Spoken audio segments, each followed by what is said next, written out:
اعوذ باللہ من الشیطان الرجیم بسم اللہ الرحمن الرحیم الحمدللہ رب العالمین اللہم صلی علی محمد وآل محمد وعجل فرجہم۔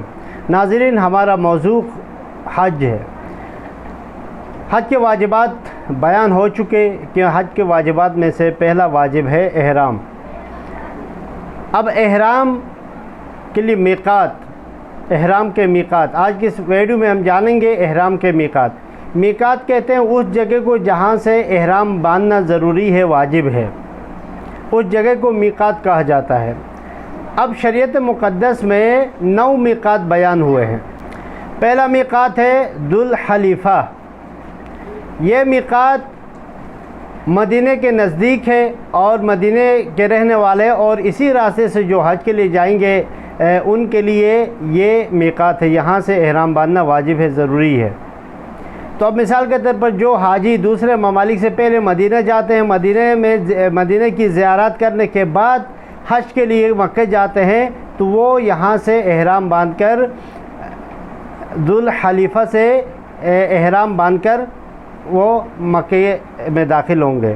تو یہ مدینہ والوں کے لیے اور مدینہ کے راستے سے حج پہ جانے والے مکہ جانے والوں کا میقات ہے۔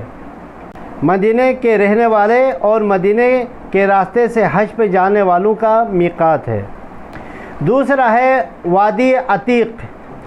یہ اہل عراق اور نجد والوں کے لیے اور جو بھی اسی راستے سے حج کے لیے جائے گا ان کے لیے میقات ہے۔ اور تیسرا میقات ہے حجفہ۔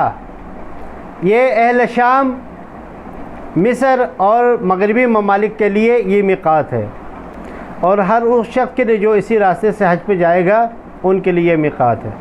یلملم، یہ اہل یمن اور ہر اس شخص کے لیے میقات ہے جو اسی راستے سے مکہ میں داخل ہوگا۔ قرن منازل، یہ طائف اور اسی راستے سے مکہ میں داخل ہونے والوں کا میقات ہے۔ چھٹا میقات ہے مذکورہ میقاتوں میں سے کسی ایک کا متوازی۔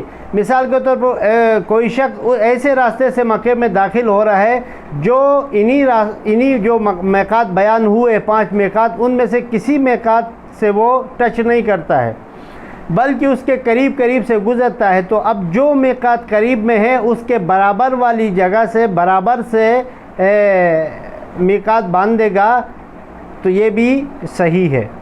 ساتواں ہے مکہ۔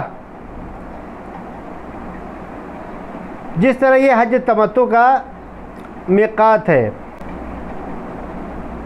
یہ مکہ اور مکہ میں رہنے والوں کے لیے میقات ہے۔ 8واں ہے محل رہائش۔ یہ ان لوگوں کا میقات ہے جو میقات بیان ہوئے ہیں ان سے ان کا گھر مکے کے قریب ہے۔ مطلب یہ کہ میقات جو بیان ہو چکے ہیں وہ دور ہے لیکن گھر مکے کے قریب ہے، تو وہ اپنے گھر سے ہی احرام باندھے گا، تو یہ محل رہائش یعنی ان لوگوں کا گھر ہی میقات ہے۔ ادنی حل، مثلا حدیبیہ، جعرانہ اور تنعیم، یہ حج مفردہ کے لیے میقات ہے۔ ان لوگوں کے لیے جو حج قرن اور حج افراد سے فارغ ہونے کے بعد عمرہ مفردہ کرنا چاہتے ہیں، تو یہ ان کے لیے حدیبیہ کا مقام ہے، جعرانہ اور تنعیم کا مقام، یہ ان لوگوں کے لیے میقات ہے، احرام باندھنے کی جگہ ہے۔ بلکہ یہ ہر اس شخص کے لیے بھی میقات کا مقام ہے جو مکے میں ہو اور عمرہ مفردہ کرنا چاہتا ہو، تو یہ اس کے لیے بھی میقات ہے۔ ناظرین، اس موضوع کے حوالے سے کسی کے ذہن میں کوئی سوال ہے تو سوال کر سکتے ہیں، انشاءاللہ اس کا جواب دیا جائے گا۔ ہماری ویڈیو کو لائک کریں، شیئر کریں، ہمارے چینل کو سبسکرائب کریں۔ والسلام علیکم ورحمۃ اللہ وبرکاتہ۔